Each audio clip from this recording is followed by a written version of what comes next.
We've had a situation in 2011 that was pretty similar to this. This one is worse by far. Right now our location, we're about a half-mile east of I-29 on Highway 2. Everything around here is inundated with water. For Fremont County, we've got an area that's essentially from the north line to the south line, about 4 miles wide, all inundated with water from a foot deep up to 10 or 12 feet deep. So in 2011, it was more, the Corps tried to control as much as they could out of Gavin's Point and at Fort Peck and those reservoirs upstream.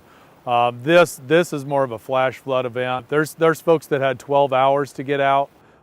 We had more like 72 hours to kind of move the grain that we wanted to move out of bins that were at risk of getting flooded. It went from 20s and 30s up to 50s and 60s and 2 to 3 inches of rain over a wide area up the basin from here. So everything melted all at once. The ground was saturated, so it all ran off, and that's what the predicament we're in here.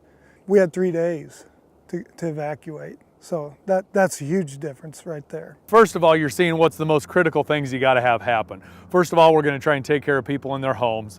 We're going to get equipment, something that moves pretty fast. We had one day, I think, where we did almost 30,000 bushel in one of those days. I mean, it was a lot of grain to move in one shot. I had 12 different trucks that came in and helped us, just neighbors that helped us out get done. And then we moved on to the next guy that could.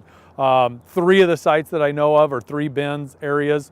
That's all we got out, but I know of 28 farmers that were unable to get their grain out. And the trouble is with that grain, that's uninsured grain. I mean, grain you can't insure in the bin for flood. We did it kind of a number so we could put some numbers together just for Fremont County of impact area out here. We've got 28 producers, 390,000 bushel of soybeans and 1.24 million bushels of corn. The reality is that is not these folks, their profits. They have money borrowed from last year, 2018 operating notes, that most of that grain is going to go again. So this isn't the profit that they're dealing with. This is on money they borrowed, a year ago from right now. That's the real scary part. We added a value up for our local grain prices at $7.3 million, and that's only 28 producers. The negative impact is really, really high. We moved equipment out as fast as we could. The fact that we went from frozen ground, ice-covered ground, to rain and water standing on it, the frost went out of the ground immediately. We could not get the trucks in to haul the grain out. We couldn't even get the auger wagons in and out to get the grain out. So once we got the equipment moved out, we were at a standstill.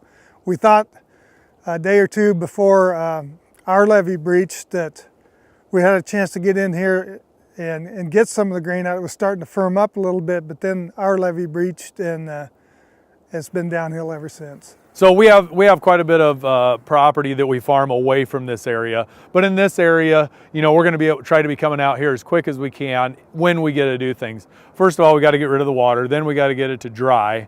We're going to be dealing with a large cleanup of corn stockpiles that have moved into some of the fields, just a lot of material that we got to work through.